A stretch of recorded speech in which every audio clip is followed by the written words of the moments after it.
Good afternoon and welcome to the EEAC meeting, February 24th, 2021. This evening we have most of our committee with us. I think the only person that we're missing is Matt Piston, and I have not heard otherwise, so I expect that he may in fact join us as we go through. This evening we have a handful of items on the agenda. First and foremost, I want to pick up our discussion on our RFPs, and that's for System Administrator for CCA. Then we want to talk briefly about New York State Unified Solar Permit and get a chance to just vet that out a little bit. I know that we have on again, off again talked about the CEC and kind of what our next steps are as we've looked at that in the past. And I had an opportunity to speak with the new director for that, for the Genesee Finger Lakes region earlier today. Give you an update on that. And then get our next scheduled meeting, or confirm our next scheduled meeting, which is right now on the calendar for March 24th. And we'll just verify that that's good for everyone, and we'll go from there. So with that, and since our last meeting, which was just a month ago, a number of things have occurred as it relates to our CCA administrator efforts that all of us have been looking into. We have the proposals. Sarah has been doing her usual wonderful job of interfacing with the two administrators to make sure that any information that we may have needed or requested or they needed to provide us, that we got that in. So again, Sarah, thank you for taking the lead for that. And committee, I know all of you have had the opportunity to take a look at the volumes of paperwork that we've gotten from both Jewel and Good Energy. And with that, I think what I'd like to do is I'd like to just start in. We did have the meeting where both groups actually came in and gave a presentation, a Zoom presentation, kind of an overview of CCA and how they line up within the program and the work that they've done and different efforts and things like that. And I trust that was helpful to everyone by doing that and getting a chance to see the folks, albeit Zoom, but to get a chance to see the folks and hear from the different people that might be involved, regardless of the group that we select. So hopefully that was helpful to everyone overall. Okay. Sarah has been, and I know we've sent out a couple of notes, but Sarah has been gathering questions for us to push back to both Good Energy and to Jewel on either additional information that we need. So I want to take the opportunity, if there is any further questions that we might have, that we'd like to get those documented, and between Sarah and Mark, that we're going to get that pushed out by the end of this week or early next week, so that both of those companies see the questions and both have the opportunity to respond back. And then from there, we'll also take a look at, Sarah has been starting to populate our matrix, and this is the matrix where we're trying to compare different aspects of both RFPs that came in. So this is the idea that we populate this, and then it's a data point or data points that we share with the town board as the town board looks to make their final selection of an administrator for the program for the town of Penfield. So I guess with that, Sarah, I might recognize you for any initial comments, or maybe update us on where we stand with some of the questions, and then we can add to your list as we need to. Great. So discussing some of the questions Phil's brought forth, and I realized I actually left my sheet upstairs for this one. Two questions. One would be going to both companies, and one is specific to Jewel. These are along the lines of what happens if the local manager is no longer a part of the picture, and who kind of catches the ball in that kind of situation. I can't actually remember the details of the other one. I'm so sorry. I was hoping Phyllis might help. I passed it along to you. Well, Yep. Give me a minute. I might be able to. While you think about that, I can go over some of the other questions that we Great, brought up. thank you. I probably wrote them down in my notebook. We also included, I had some questions for Jewel about the sustainability fund based on if we were to choose to go with just a CCA option, that wouldn't be included. If we chose to not do CCA and do a solar option in itself, how that works versus if we did CCA and a solar option together. There were just, in doing some research on their website, I came to some questions of what's the difference between a community solar fund or sustainability fund and a local sustainability fund. It's not a hard-hitting question, but it's something that I think it would be beneficial for us to know. Okay.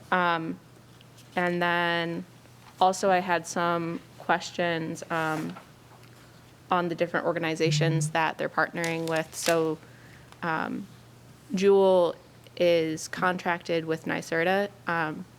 That's something that I found out kind of early when I was working on the RFP. But I wanted to know what work they're like. Are they doing more than just writing example RFPs, or what kind of work they're doing with NYSERDA? Are they shaping CCAs in general for New York? Things along those lines. And then just some details on the different states that both companies are working in. So, Sarah, as we asked that question, it would seem to me that would be a question for both Jewel and for Good Energy. And what role do either one, both of them, play with NYSERDA? Are either one of them acting as a consultant, if you will, to NYSERDA? Are, like you said or stated, are either one of them helping to shape kind of what the guidelines are? I think it would be good to know what the relationship is between Jewel and NYSERDA and Good Energy and NYSERDA. Great, thanks, that's helpful. So, yep. I remembered. Right. Thank you. And then, and so, because I go through this at our town board meetings, in your case, you can lean to the left or lean to the right, but I know our team downstairs will appreciate being able to capture this, especially for ADA purposes. My question was along the lines of, to both companies, to break down their customer list by the service that they were providing, community choice aggregation and community solar. So we had apples and apples, because the RFP is for CCA. And the community solar is kind of an extra over here. I wanted to stay focused and consistent with the RFP, that we weren't seeing a customer list that had a lot of solar on it when we're really focused on CCA. That's all. Okay. All right. Thank you, Phyllis. Thank you, Phyllis. Thank you. Other questions that anyone may have that we want to get on the table to vet out for one, the other, or both? I guess the only lingering one I had was noting that I think Good Energy gave costs when they did the cost thing for kilowatt hours and for therms. Yep. Should we ask Jewel to provide a therm as well, or is that not, in that process? I think that's completely an option. To my understanding right now, the town wasn't looking to do it for Okay. therms. It was specifically for, For the electricity? yeah, for the Okay, electricity. that's good.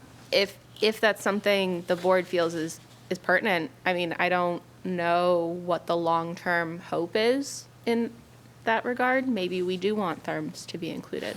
Well, I would guess it should be a relatively straightforward, and if for some reason it isn't, then we could hear from Jewel on that. But then we are looking as close as we can to apples comparison on different things. Great, then I'll add that question. Okay, great. Anything else that, that jumps out? We, again, will look to either Friday or Monday to get this out, so if there is anything, and certainly I'll ask Matt if he's got anything, if he doesn't join us here today, if he's got any questions. I think one of the other things that would be helpful is that any organizations that these two belong to, so I take a look at the New York Municipal Energy Program, which was basically created by the New York Conference of Mayors and the Association of Towns, and Good Energy is a component of that. I don't see where Jewel is part of that. But on the other side of the coin, is Jewel affiliated with any type of organization similar to the NIMEG that in fact might be something that we put on our matrix. Again, as we put this matrix together, the benefit of this matrix as we try to vet this out, and again, our goal isn't to say the better group is Jewel versus Good Energy or vice versa. Our goal is to go through the materials, make sure we ask any clarifying questions, that we put together our matrix, and then we get that to the board. And then it's really the town board's decision to take a look at what we have, ask any clarifying questions, whether that be for us or from us to the administrators to get. But at the end of the day, it'll be really the town board looking to make that final decision about moving forward, and what does that ultimately look like overall. Anything that we can vet out and put on the matrix, even though we've identified that as part of our RFP, if there are other pieces that come out that either we hadn't thought about, weren't aware of, we want to make sure that we vet those out properly and put those on the matrix for the town board. So with that, are we ready to maybe at least take a look at the scoring criteria that Sarah has started to populate? And again, I just want to stress the fact that we're still in preliminary stages. We're still in draft stages. Nothing has been cast in stone at this point. I did update the town board at a high level now about 10 days ago. A couple of board members were asking just generally where we are on this, and I was letting them know where we were, gathering information, doing some Q&A back and forth with the administrators, and that sometime as we get into that May or June timeframe, we'd be looking to turn information over to them.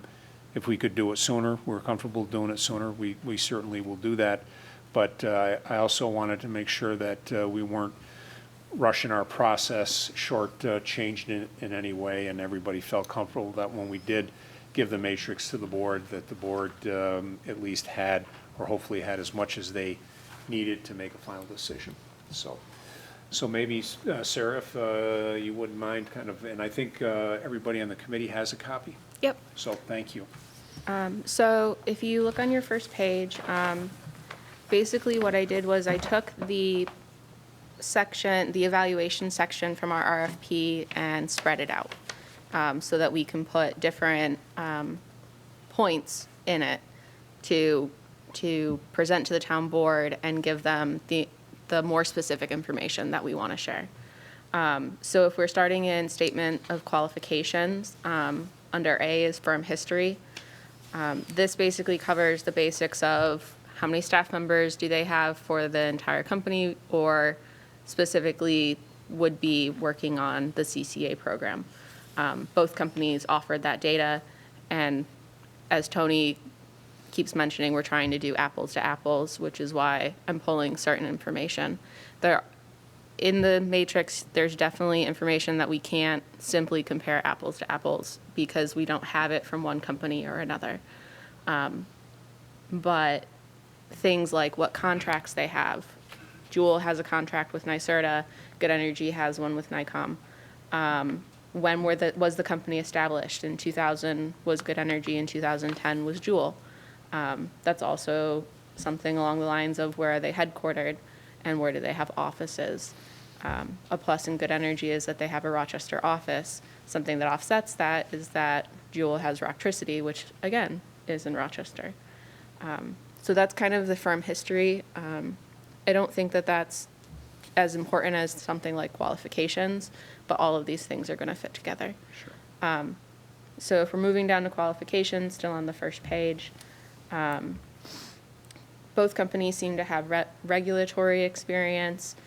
Juul has CDG experience for both opt-in and opt-out. Good Energy has it specifically for opt-in. So that isn't something that I noted under Good Energy because it's one of those differences that's, in my opinion, not a huge deal. I'm coming to the board looking for your opinions, well, the committee. If you want that kind of thing noted in both sections for Good Energy and Juul, or if you just want that CDG experience for opt-out, only Juul has. So I think it would be good, Sarah, because so I'm going to put my town board hat on and not the chair of the committee. My town board hat would say that as the board is looking at this, the question might be is that Juul has opt-in, opt-out. There's nothing there for Good Energy, and so the question is do they have one or the other or both? So I think where we can, as we go through and we can kind of pick apart some of that. Sure. Let's make sure that, if we can capture a certain information on both parties, let's make sure we do that. Great. So, yeah, that's a great question. And then a lot of these kind of snippets are from the proposals that we were given. A couple of them are from the different companies' websites. If one proposal had that information, I started digging and trying to find the other side of it. Right. So I kind of just brought it all together. And I think that's important for us to know too, is did the other company just not say it and they have it and one, so one said it and one just assumed that everybody had it Yep. kind of thing? So everything that's on here so far, except for the number of states each company is working in the energy sector, I've been able to find similar information. Anything that doesn't have similar information, I couldn't find anywhere. And that's not to say that it's not open game for anyone here to look for that information. I'm just one person, but I did do the due diligence I could. Mm-hmm. Good. So one of the big things under qualifications is educational materials would be through Rocktricity and Juul. And Good Energy specifically has their own marketing team. So those are one big comparison. Something else with Good Energy is that they can handle multiple municipal meetings on the same day. This is something that they specifically put in their proposal. That's not to say that Juul can't, but Juul has a lower amount of staff specifically for their CCA program than Good Energy. And it's more likely that Rocktricity would be covering those meetings based on the information I was given.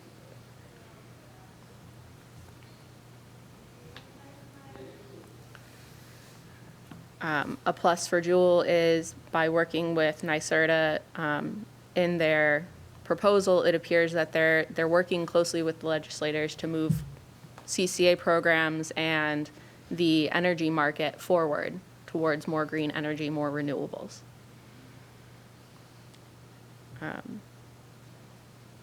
So if we're going down into energy market with that, that refers to the NYSERDA contract with Juul.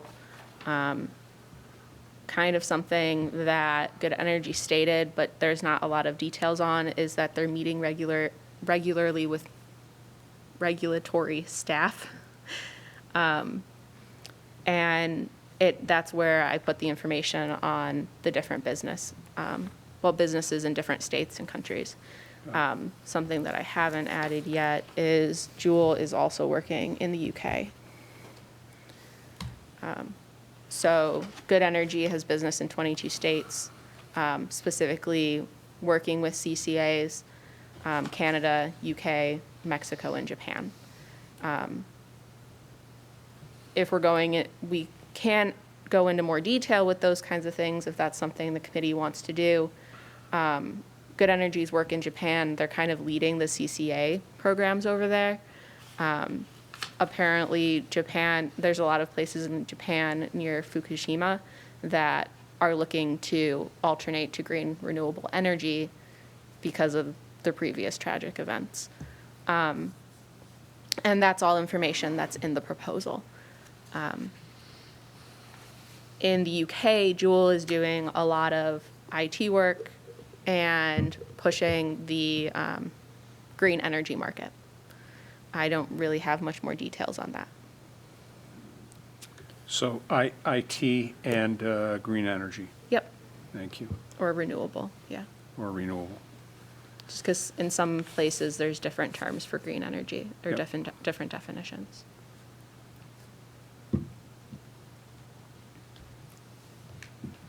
Okay.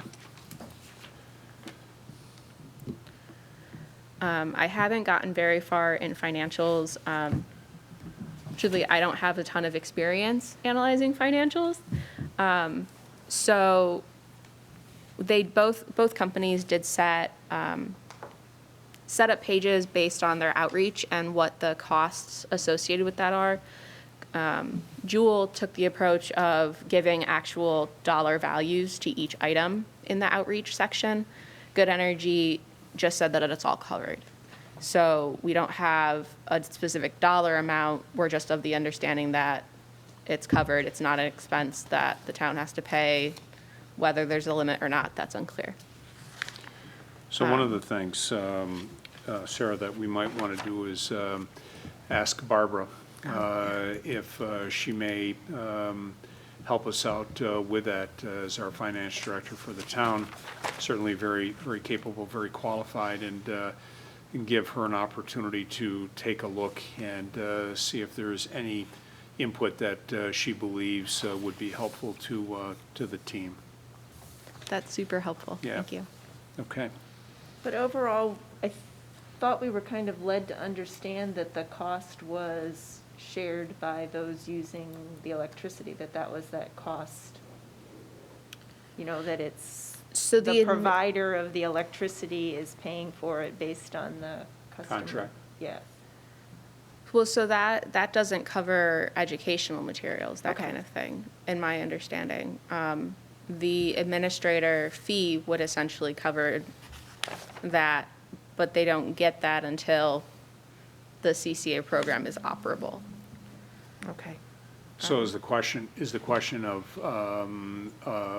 there being upfront costs that the town needs to cover or sponsor?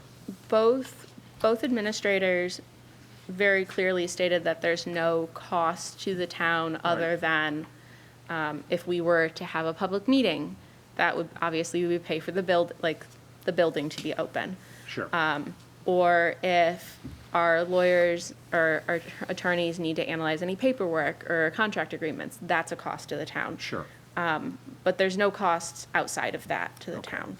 I mean, And both that were was- on the same page with that. That was kind of my understanding, that there was really, the only upfront cost would be those costs that we have today, which is, use of the building, recognizing that Mr. Horowitz may have to do a certain amount of work, or he may ask some others to review some things in a particular area, and we knew that up front, that's part of our general contract management, if you will, that's something we do to protect us. Yep. So, but after that, everything that I've seen or looked at said that everything else is on the shoulders of the administrator. Yep, and I'm of the same understanding. Okay. And I mean, and I think that's really how it reads, so that's why I'm not quite sure if we care what their budget is, other than to compare whether or not they're putting forth the same amount of energy into the educational process. So the only reason that I bring that up is because very early in this process, when Phyllis and I were analyzing data from other towns, there was the potential concern of, is this cost allocation reasonable for what they're saying it's for? Is it enough? And that's not something I myself can determine, because I don't know how much it is for flyers. I don't know those kinds of things. So kind of looking to say, Jules says that they're willing to put $10,000 into Yes. this. Is that enough? Yes, I Versus think the other that just kind of says, well, everything's included, what it's does that taken mean care to of. them? Yep. Okay. Yeah. That is, to me, that is valid, is to say, what do you mean? Yeah, so it may be, that may develop a question that we want to put back Sure. to Yeah. Jewel or Good Energy or both. I don't have that question formed at this time, but it's something that I thought was pertinent to put on the matrix. So, both looked at the RFP. I mean, it was the same RFP for both. So both understood, how many parcels that we have in the community, the breakdown for residential, commercial, or those commercials that might qualify. So they have all of that information. And so, based on their educational component, there's a piece of it that's mailed, and there's a piece of it that is public information meeting or meetings, depending upon how many, that we want to have, and then obviously any follow-up, associated paperwork that may be needed and necessary. So, I mean, the question to both maybe is a verification that they have planned and budgeted for all of the associated costs with mailings, plural, public information meetings, plural, and any other items related to the educational component. Great.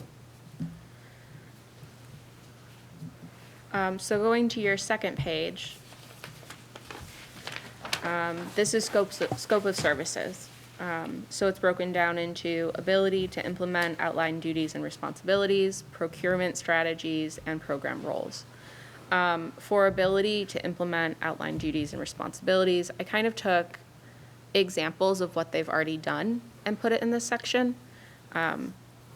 I was looking for numbers as much as we could that were beneficial, I guess I would put.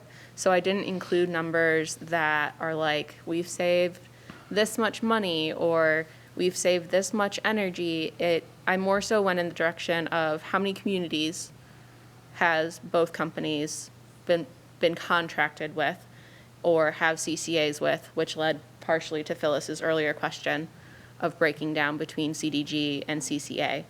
And how many households with renewable, because that was something that was offered in the proposals.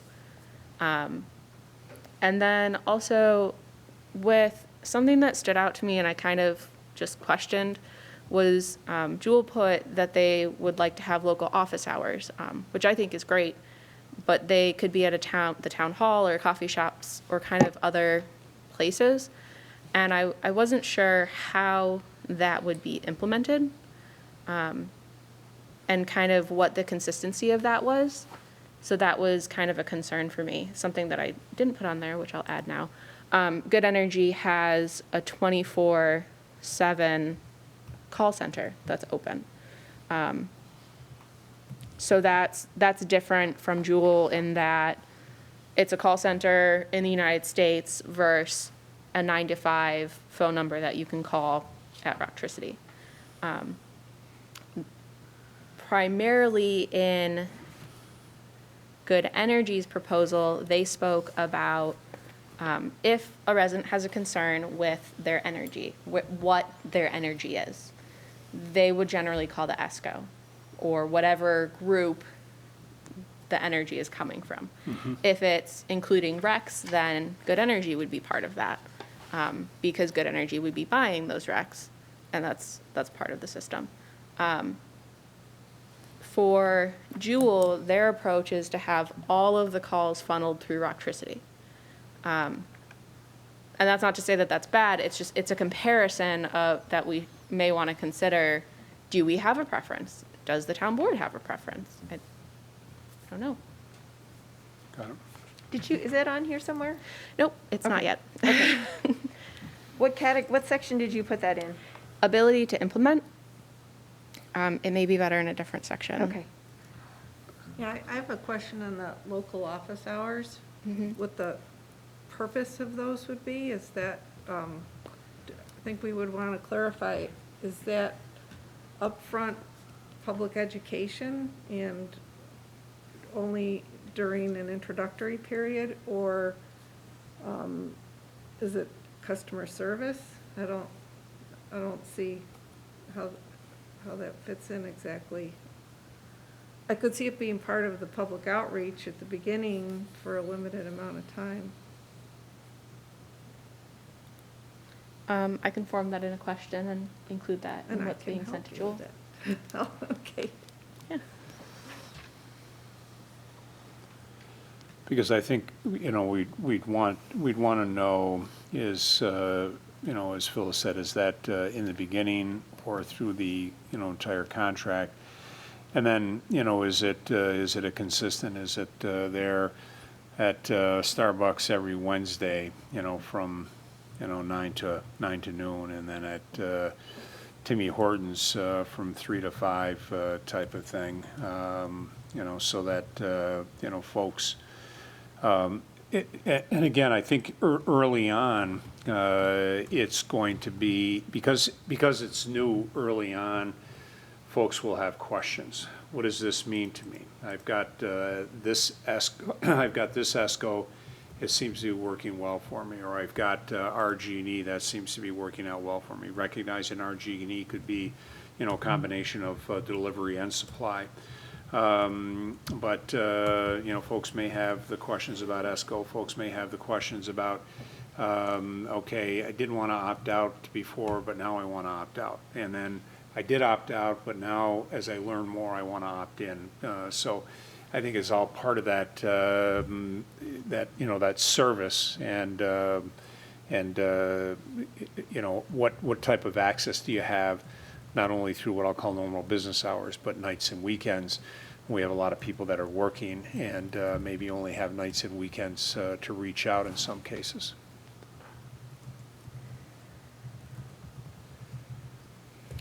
And then something I'm adding to the matrix as I'm listening, also both websites have CCA. Both administrators have CCA websites for whatever CCAs are opening. Got it. So that is something that's just the same between them. Yep. But I think it's something that's very beneficial. Yes. And that we would want. Right. So then moving on to procurement strategies, and I haven't finished populating the good energy section. But Jewel basically talks about integration of community scale green energy projects. These are things along the lines of CDG, community solar. One of the big factors that that Good Energy didn't bring up is that Jewel has contracts with specific large private energy companies. And that basically allows them to procure specific renewable energies easier, is their presentation. Was that the PSC plan thing that you described at one of the meetings? Is that what that was called? Capability, something that they've done with New York? Oh, so that I think is, Jewel has already been approved by the Public Service Commission Okay. to have community choice opt out. I know I've explained that previously. At this time, there's not another administrator in New York that is approved by the PSC for CDG opt out. And that means solar. That means solar, community solar. That's not to say that Good Energy might not do that in the future. That's not something that's been presented at all, Or part of the RFP. or part of the RFP. It doesn't mean the other can't, it just means But that's a they bonus, Right. did have that. Sure, and that's definitely an important bonus. absolutely.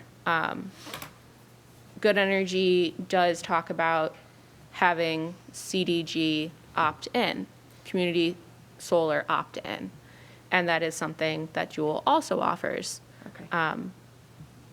Jewel just goes the step further of having opt-out. Generally, with community solar, having opt-out can be a bonus because it's the same way with CCA.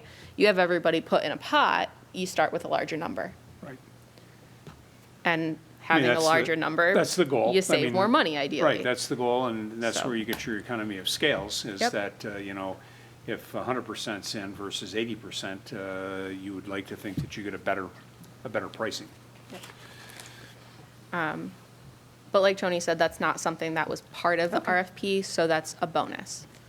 I have included that earlier on the matrix, just because it was pertinent in a different spot. So we can make the decision to include that as, if you eventually get to the last page, there's a bonus section. Sure. Or an other factors section. Yep.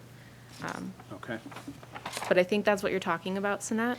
I know, it's just the note that I wrote down something about having a plan that includes integration of local clean energy resources and a direct procurement of 100% New York State renewable energy.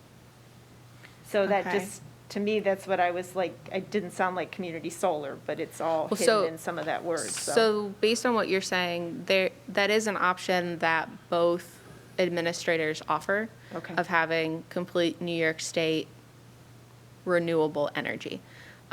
How they get to that, like how they procure that, I think both Yeah. companies approach it differently. Yeah, and I think the difference was Joel has presented their plan to New York State, whereas Good Energy really didn't say that they don't have a plan approved. They didn't say that they don't have the ability to do that. Joel just presented it as a formalized plan. That's, because Okay. was a section, and that's what I thought that was the same section you were talking about, but it might be something completely different. Okay. If I find it again, I don't know if I highlighted it. Sure. So then going to Good Energy, and like I said, that's less populated right now. Incorporating renewable energy into procurement strategies is one of the main things that they're looking to do. They do offer kind of subsets of renewable, so you could go 100% renewable, you could go 75% renewable. And they look at those variations so that, say, 75% renewable with 25% essentially dirty in the mix, you may be saving more money overall. You may actually have a savings versus 100% renewable. Maybe you don't have a savings. So Good Energy looks at it that way, as well as just 100% renewable, so that towns and, well, municipalities, if they're looking to be green but also save money, and they're not just willing to choose to be green, then they have those other options. That's not something that Jewel presented at all. So it's kind of a standout thing. Then going down to program roles, I wasn't really sure how we wanted to fill in this section because both companies approached program roles pretty differently. Jewel approached it as the town has this role, Rocktricity has this role, and Jewel has this role. And those are the three roles. Good Energy approached it as this person in our company has this role, this person has this role, and so on. So I'm kind of looking to the committee to help make a decision how we want to approach that. Or do the program roles in this context not matter as much? Is that something that we want to consider? The RFP, as we wrote it, gives us that Flexibility. flexibility to take some bonuses and stick them in. And if we don't find that the information we've been provided is essentially what we're looking for in this evaluation, portion of the evaluation, we can exclude it. So that's something I'm putting to you guys. Yeah, see, that sounds like that's my little table that I made, and it's like for each company, there was a tact like this one, and the other one would take the other tact, but it didn't make it good or bad. And I think that's one of these things is you kind of get the sense that Jewel is like more locally focused, whereas Good Energy has this depth of an organization. And I really think that that's what we're going to struggle with is, you know, what ends up being what we want for the community. I mean, it's the same thing. We talk about Jewel is definitely clean, renewable energy, whereas the other one seems to have a little bit more of that, the focus on the business and the cost, and we can provide you with good renewable energy, but we're going to make sure you understand all the cost factors. And I think that's it's going to be hard to put that on the matrix, and it's kind of an interesting thing to really think about. And it is, but I think it is important for us as we vet that out, because again, I think one of the premises that we had as we went through here is that we want to look to save money. I mean, that's we're not looking to pass higher costs off to our residents, especially during a time, you know, with a pandemic that everybody with people reduced work, furloughs, layoffs, some of those types of things. I think we want to be sensitive. I think the other thing we want to be sensitive to is renewable green energy, and I think that's one of the things that we talk about, and we've strived to in a number of things that we've done with our solar programs here and a number of other programs. And I think as we go through to vet that out, and I mean we're going to see from a resident standpoint, we're going to see both sides. We're going to see 100% green renewable. We're going to see folks looking bottom line only. So it cost me $100 today. If it costs me something less than $100 tomorrow, I'm on board. And if that can be sustainable, overall, not attract me, get me here, the introductory offer, only to find out that my $100 went to $90, and 2 months later it went to $110. I think we all get beat up, with that if that happens. So as we go through, I think this will be an area that I think we're going to have to tease apart a little bit more. Sinette, kind of as you Right. said, that going to have to tease that apart a little bit to make sure that, again, moving forward and with the town board, and with the town board making a decision on behalf of all the residents, that everybody is as aware of things as possible. Yeah, and I'm not just quite sure where the intrinsic feel comes into play when you're evaluating something like this. That's, I think, where the challenge will be. Yeah, a big thing that I've been trying to do is keep it to the facts at this point, because as a staff member, we don't get to make that decision. Exactly. And that's part of why I'm presenting these things the way I am to you guys, is so that you can help me pull out those facts that are going to benefit the town board.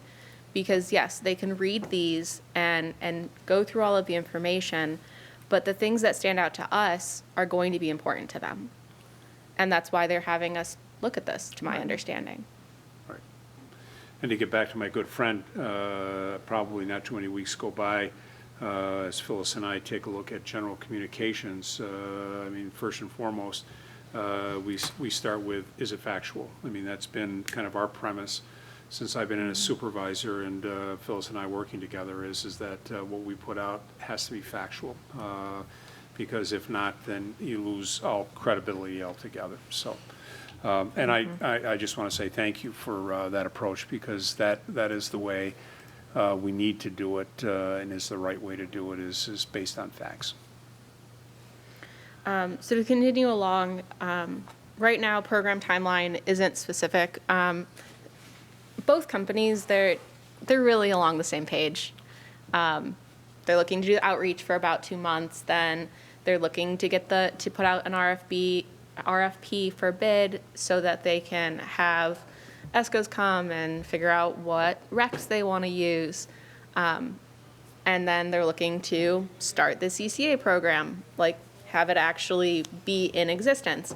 There's not a huge difference in either of them from what I'm looking at. I don't know if anything specifically stood out. Yeah, and the you? contract time typically is 2 years Yep. for both. They indicated that. One thing that came to mind, if, they do all the work and outreach for, the front end, getting it started and so forth. If at the end of the contract term, it's decided not to continue or something happens, do they take care of, I don't know what the term would be, but decommissioning everything, communicating to people that the program, let's say, is ended for whatever reason? I would think that should probably be part of the communications in a scenario like that, or even when the contract, let's say, is renewed for the next time period, the next 2 years, what are the changes, if there are any? There probably will be some, and maybe how it went the last 2 years. Just as a mailing or something to everybody that's, opted in. So I think that's super important. I will include that as a question to both companies. Okay. What they did, and both of them have the same requirements by the Public Service Commission, is that at the end of the program and actually annually, they have to provide a report to the town, to the municipality, specifically for us, the town, of what the savings were, what the comparison is, how many people were were included in the CCA program, along with some other data. I mean, it's actually a fair amount of data. Okay. So that I think touches upon what's the savings, that kind of stuff. Right. But I don't think either of them touch upon the outreach at the end of the first term, or at the end of any term. I think that's really important. Okay.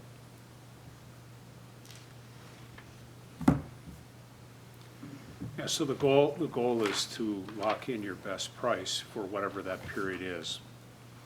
18 months, 26 months, I mean, whatever that is, and that's based on the market. But when that period ends, and I'm sure they're going to be doing work prior to that to line up that next period, again, whatever that is, based on, what's going on in the marketplace, if you will.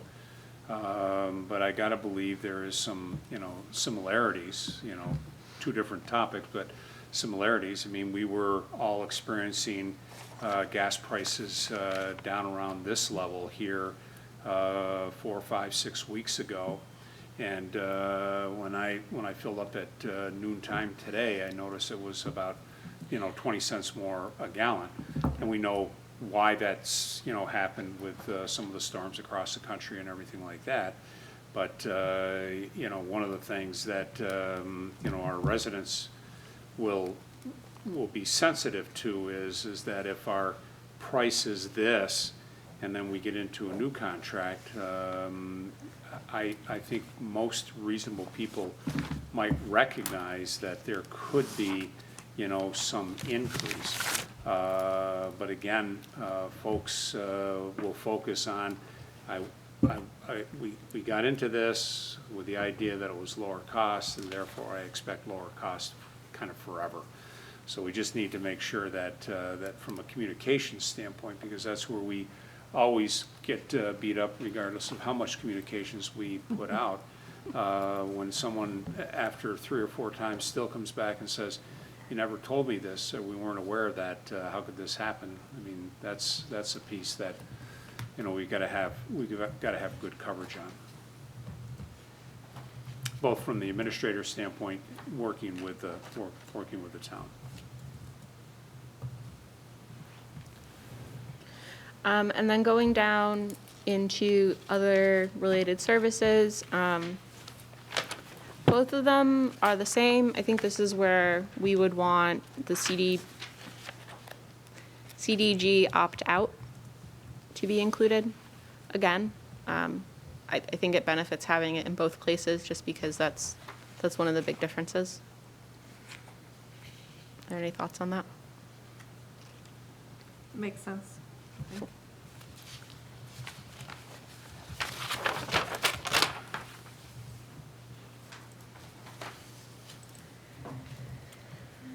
Then if we go down to the next page, the last main section is cost evaluation. It's kind of black and white in this one, that one of them is higher than the other. Juul's administration fee, it's just slightly higher than Good Energy's. Juul's administrative fee it's also split evenly between Rocktricity and Juul. And Juul. Mm-hmm. So that makes sense. How much that might change the cost, I don't truthfully know. But that is considered confidential, I think, at this time, what those actual numbers are, which is Sure. why I'm more so alluding to them. We agree. And put down appropriately for Yes. this purpose at this point, so, Yep. okay. Then other factors, I kind of just gave some of the differences in the two companies, and specified, like, Juul has 2 main leads, like main managers for the project. Having Rocktricity coordinate the outreach, public education, those kinds of events, that's something different than Good Energy in that Good Energy would be doing it themselves. They have their own marketing team, all of that kind of thing. Both companies would have us sign off on different documents that would be put out to the public. I'm kind of skipping back and forth, but I included in general notes something that I think might be important is the town may want to specify in the contract that we would approve all social media posts, any public documents, that kind of thing. Right on. And that would be for either company. Absolutely. Just because that's not detailed in the proposal. In the world we live in, I think that's important. So then with Good Energy, they noted that they received the 2015 Energy Leadership Award for adopting a green community choice aggregation model that increases the amount of renewable energy on the grid. That part of it increases the amount of renewable energy on the grid, I thought was important and stood out, and that's why that's in that other factors. Mm-hmm. They're also founding members of the Energy Professionals Association. This group helps develop standards for aggregation and standards for the code of conduct, sorry. And that is also for developers, for consultants, all of those different groups. We may end up getting more things along the lines of that with our question to both of them of what groups they're part of. Right.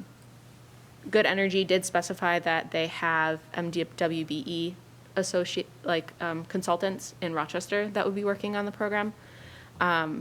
They are actually a company that is kind of working with their marketing team.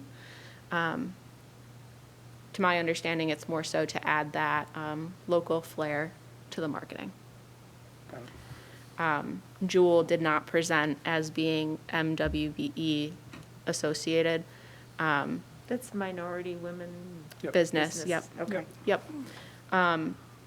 Checking, I wasn't sure if Rocktricity was technically part of that. I believe because there's 4 partners, I didn't know if technically they qualify, and I couldn't find that information at this time. So that may be a specific question to them, if in fact they are recognized as MWBE. It may have something to do with the, the lineup, who is viewed as the, president, CEO, if you will, type of thing. So, but I think that's at least a question to ask. Great. So that's kind of what I have. I would appreciate any input, any more input the community has. I appreciate what's already been sent to me. And I've included as much of that was appropriate. But yeah, that's our matrix so far. All right, so I think one of our action items, folks, is that, this is a start. As I indicated earlier, we're in our preliminary stages as we continue to vet this out, still in draft stages. I think it's appropriate, as we become more familiar with these documents and this criteria that we have as part of our scoring criteria, that we in fact pencil in things so that as we come together. That's not saying that you can't send that directly into Sarah, but at least at our next meeting, to come prepared that to add to this, or if we have any questions or anything else, now's the time to start vetting all of those out, and we make sure that this scoring matrix ends up being as beneficial as possible. So I would just ask all of us to take a look at it in a little bit more detail, and then based on what we've read, what we've heard, does it pose any more questions? Is there a few things that we believe could be populated here on this, and continue to vet that out. Okay, before we move from this topic, questions from anybody? Questions or comments for the committee, or for at least Sarah? Yeah, Marissa? I had a quick question. What's the exact relationship between Rocktricity and Jewel? Is Rocktricity like a subset of Jewel, or are they 2 separate companies that work together? So Rocktricity is a separate company than Jewel. Rocktricity formed after they kind of separated from one of the other green committees in Rochester, and I can't think of the acronym right now. Rochester Regional Green something initiative? Yeah, RGG something. Something along those lines. Yeah. Rocktricity, it has 4 associates, and it's explained 2 different ways in the proposal. They are doing a joint application. However, Rocktricity is a contractor or a consultant. They have a contract together, and Jewel hired Rocktricity to be part of this. And that's Jewel's business model. Yes. That when they go into a community, they partner with a local, Yep. we call them local partners, Local manager. local Yep. manager. So they tend to always be a hybrid of themselves and a local partner. And I think if I recall correctly, either what I read or what I heard as part of the overview or some combination thereof, the buck stops at Jewel. They are the top group. They are partnering with Rocktricity in our case, but the buck stops at Jewel. At least that's how I understood it. Did And I that's miss that? my understanding too. But because there was some question with that brought up by a committee member, that's one of the questions that we're Good. putting out to them. Okay. As So I think you got maybe 80% of your answer, Marissa, and with part of the question, maybe we'll get it, the rest of the way. But that's kind of that has been my understanding. They're partners, they're business partners in this endeavor for Penfield. Jewel is kind of the, the buck stops there with things, but they're equal partners. They share profits equally and things like that. But we'll better vet that out, if you will, just to And make sure everybody's on the same page. to specify the question that we're putting out there, it's along the lines of, Rocktricity is so small, what if they go defunct? What happens with the CCA program? Who's now doing the outreach? How is that going to work? Because that's the primary job of Rocktricity in this situation. And unless told otherwise, what I would expect is that if in fact Rocktricity folded for some reason, that Jewel would step in and complete that. But that's how I would view it. And again, until I heard or was told otherwise. So, okay, yeah, good question. Thank you. Other questions on this particular topic? All right. A big shout out to Sarah. Thank you, Sarah, for the work that you've been doing to coordinate this from a number of different directions and interfacing with both Jewel and Good Energy. I think you've gotten to, as I've been copied in on a number of notes, you have been doing your yeoman duty in the email department between Good Energy and Jewel. So, and then I'd like to just take a moment and recognize both Jewel and Good Energy for working with us, responding to us, and trying to answer our questions. I mean, I think that's an important aspect of all of this. If we had one that was and one that wasn't, that might be a standout. But I want to say thank you for what they've done thus far, both of them. And I want to say thank you to both of them in anticipation of any additional input that they provide us. How should we say that they're not making it easy for us? They're not making, that's correct. That is correct. Well, and we didn't come in with the idea that we were experts. We kind of got the designation as being that committee, from a sustainability standpoint. And so I think just the fact that we're the committee, I think some people think we're the experts, but I know that I've learned a lot more about this whole process than I would have thought up front as we entered into it, from talking about it to passing a local law to putting together an RFP, and then now starting to delve into the materials. It has been a learning experience, no question about it. All right, very good. Thank you again, Sarah. I'd like to jump to the New York State Unified Solar Permit program, and so Lisa did send that information out to you. Wanted you to at least take a look at that. So as we talk about the next topic, which is CEC, that's an aspect of that, the Unified Solar Permit process, and that's something that the state is looking to have done across. The idea there is that we can gain some points, and as we work towards CEC, it's about ticking off a number of those boxes overall. So the building department did take a look at it. They did have a couple of questions for some clarification, and so we're going to look to vet that out. But they were not against it, but they did have a couple of questions overall, and I see that I did not bring that with me, so I'm going to go from a bit of memory. There were a couple of areas there that they thought should address the structural aspect of things a little bit better, especially when you're putting them on roof. So in this area that you got snow load consideration, and then you're putting panels on and what have you. The question came up from the building side of the team. Should there be more reference? They believe that we do a better job asking for that information than what the permit had called for.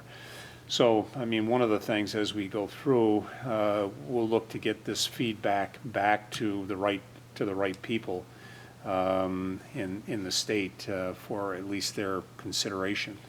But again, I was going to say, the last iteration that I'm familiar with on the unified solar permit is even for residential, it requires, as a minimum, a letter from a PE saying that the structure can take the loading of the solar panels on the, for the project. That was something that goes back a few years. There was a change on that permit. Yeah, there's a multi-page document on their website with the whole solar permit, and one thing it notes is that it is up to date with the new 2020 building codes that went into effect, so that might have been where some of those changes are. Yeah. I wonder if the process with NYSERDA allows a municipality to use their permit as the minimum, like this, and we can add to it. Does it need to be? Some towns do that, Yeah, in so fact. if we could amend it Yeah, and then satisfy our own building department and satisfy the checkbox on this process, that might be a way we end up yeah, doing it. I'm not sure, because the whole idea of the unified solar permit at the state was to provide consistency unify. across the state. Right. So if you're going to adopt it as the state unified solar permit, you have to do it the way it's written. If you deviate from it, like I know, I don't know, this was a couple of years ago, I was permitted in Brighton for a project, and they said, well, we're using this as a guideline, and this is what we're asking, but we aren't officially using this document, so they didn't go through the whole process. And I think you're seeing a number of municipalities that are doing that. So as far as the scoring, I would guess that you have to adopt it as the state provides it, so there's consistency. But I think, you know, when I would go through it, I thought it was pretty thorough. It was certainly a lot more rigorous than it was, you know, 4 or 5 years ago.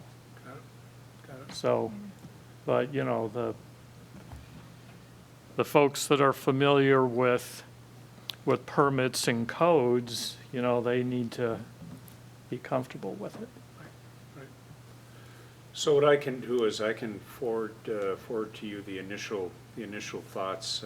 So I did get those from Heidi and her team yesterday, and I could forward those over to you, so you have a sense of what they're asking. So Heidi and Luke and Andy Sevegas, those are the Heidi as our department head, and Luke and Andy are probably our two most active folks of reviewing plans, issuing permits, and doing inspections overall. So I think that's why Heidi brought them in. I think she Yeah. gave it to the whole team, but and I can forward that information to you as a general FYI. So one of the things that if in fact we were to go down this path, it only takes a town board resolution to do that. And so that's certainly easy enough. But we just want to make sure that if it isn't meeting our needs, or if there's some, maybe some minor issues that we need to address, let's vet those out so that, you know, that puts us in a place that we may be able to say this is an area, you know, as part of our high impact action items that we have ticked off on our list overall. Now, So- one thing that I know the permit doesn't address, and sometimes municipalities will cite the New York State Fire Code, And specifically for different classes of structures, there's different requirements for access corridors on the roof. So it used to be you could do a solar project and you could have 100% of the roof covered on a residential. And now some municipalities are pushing back and saying you have to provide a corridor X wide, along the edges or the bottom or the top or something like that. But that gets more into, that's kind of another requirement if the town wants to put another layer there as far as like part of the fire code. And in some municipalities, what I've read, they'll even, if there's a question, they'll ask the fire chief, for the town, what do they want to see for these projects? In my experience, having dabbled in the field of fire and security over many years at Kodak, if you ask 10 fire chiefs, you may have as many different thoughts or ideas. Exactly, yeah. So, Yeah. Bob, is that not part of the New York State Building Code requirement now? I thought it was to have I a think certain it- distance off all of the edges of a roof. I think it is, but some municipalities, they aren't aware of it. Oh, One town I did a project, they said they needed corridors, and I asked them what the specification was, but they didn't know. oh man. So I mean, it wasn't a concentrated project, so I guess my layout, when I submitted it, they were satisfied with it, but at that point in time, they really couldn't cite what the actual requirement was. They just knew that they needed corridors around it. So, but again, that's something I think that's beyond the unified solar permit, because this unified solar, it looks at it more of just structure loading, electrical, that sort of thing. Do you know with the unified solar permit, would specific building codes be applicable, or would that be overruling building codes? How do those work together? The bottom line, it's the local jurisdiction that overrides everything. At least in my experience. I mean, even when NYSERDA does inspections for solar, if the local municipality has signed off on a project and there's a disagreement, I haven't ever had to, deal with that, but they'll say that if they don't pass it for something, but the local jurisdiction does, then if the jurisdiction provides a letter saying that it's inspected and it's okay, then they'll let it go. Okay, thank you. So I don't know if that helps. But I think, that unified solar permit is probably a good thing. I think it's pretty thorough. No, it is dated 2016, so it's not like it's. That's an old one. And that's what's on the website, the links that she sent out. So that's what's interesting. Yeah, you have to be careful that you've got the right yeah. version. Yeah, that's the, All the right. link in the email, that's what that Yeah. one was, so. Yeah.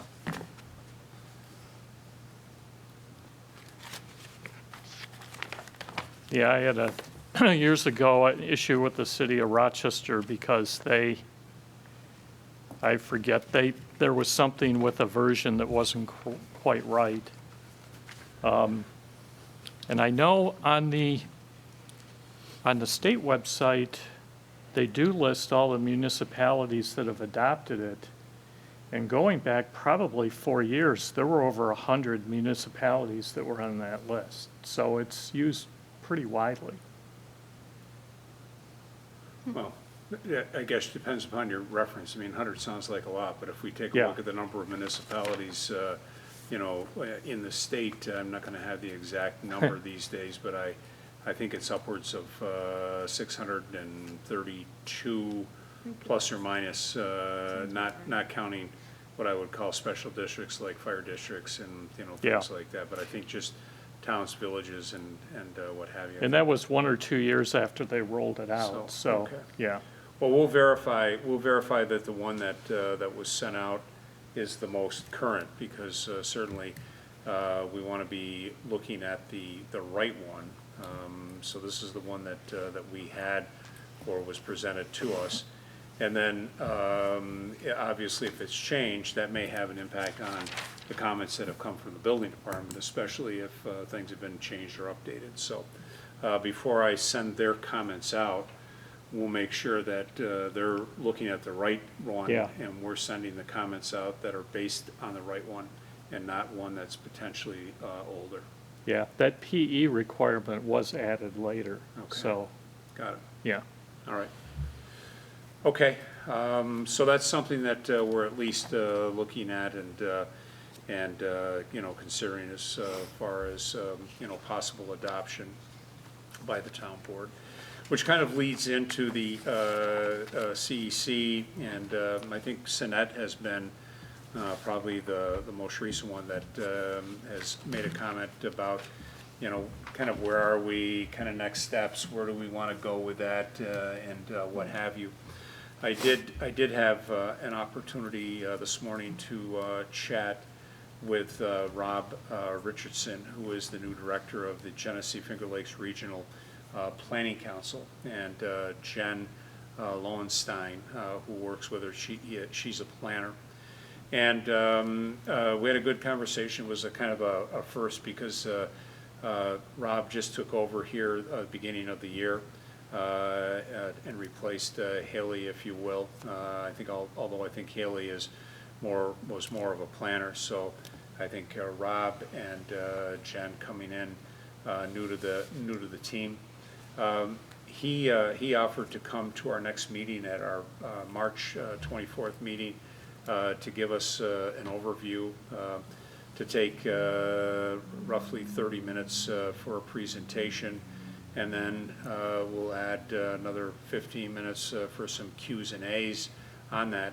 And he's willing to come and join us in person and kind of go over where things are, what things have changed, you know, and willing to help us make that lift, you know, with CEC to help us out and to help get us to that next step, answer any questions and some things like that. So I have tentatively booked him for the 24th.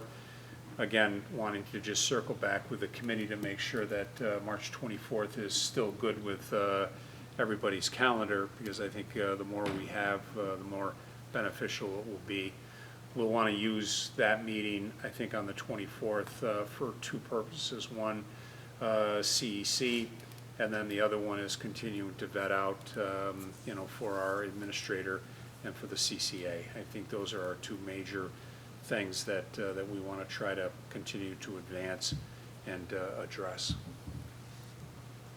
So if that works, you know, Rob seems to have a lot of energy coming into this. He's got some experience with the city of Canandaigua, and has been involved with a lot of activities in and around CEC and other renewables and things. So he comes to the table with some good credentials, and I think would be a good resource. Both he and Jen could be a good resource to this committee. He's local?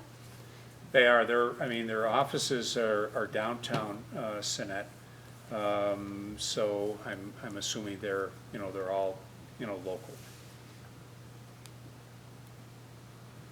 And when we discussed about zooming in versus in person, what I had indicated that I'm about zoomed in and out. And that if we could do that in person and that we had a large enough room and enough facilities for the big screen, that I would prefer to do it that way, because something about being in person, being able to have the conversation, body language, all of that, so that we make sure everybody kind of is on the same page. Any questions, anything like that. So if that works, then we'll, like I said, we've got it tentatively on everybody's calendar, their calendars, and we can just make that official, so that we'll have them on the 24th. Okay? All right. I think that brings us to the end of our agenda. I'll just ask, is there anything for the good of the whole of the committee that we'd like to put on the table for any discussion, comments, anything like that? Okay. Then that being the case, at the EAC meeting for tonight, the 24th, we'll stand adjourned at 5:23 p.m. Thank you, PCTV, for having our backs and providing the information out to the community.